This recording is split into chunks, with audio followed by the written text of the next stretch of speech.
I never imagined I would become a guest in the house I once ran. The walls still hold pencil marks from when my grandchildren measured their height every summer. I can almost hear their laughter echoing in the hallways. The way it used to fill every corner, bouncing off the walls like sunlight. The refrigerator still hums the same way it did during Sunday dinners. The low, constant drone that meant warmth. Food, family. Yet, the table sits emptier now, chairs tucked neatly, almost politely. Somehow, everything in this house is still alive, but not for me. Somewhere along the way, the house stopped being mine. The grandchildren grew up fast, faster than I could blink. College talk turned into job offers. Smartphones replaced bedtime stories.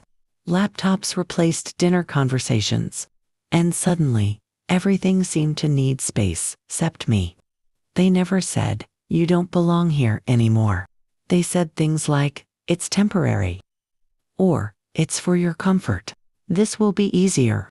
I remember the first day my room became a storage room. My chair, once a place I sat to read and watch them play, became in the way. My name became a reminder of time they didn't have. One afternoon, while boxers sat near the front door, someone gently suggested I might be happier elsewhere. I remember the kindness in their tone, the careful way they said it.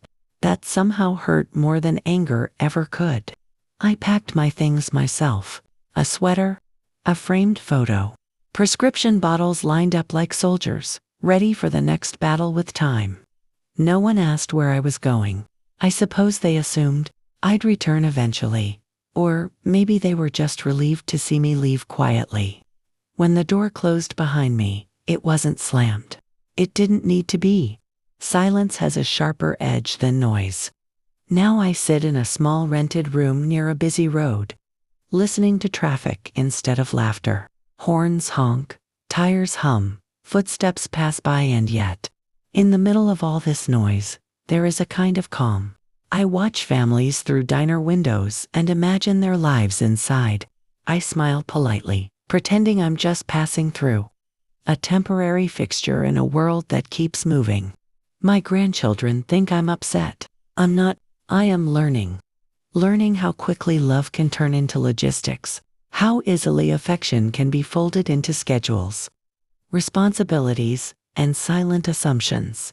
I am learning how to carve out a space for myself where no one told me I belonged. Some nights, I lie awake listening to the distant sounds of the house I left behind. I remember the smell of fresh bread, the squeak of the front steps, the way the sun fell across the living room carpet. And I realize though they may have moved me out of the rooms, they could not move me out of their hearts. If they ever knock on my door, I will open it. Because hearts don't work like houses. They don't lock when someone leaves. They hold, quietly, indefinitely.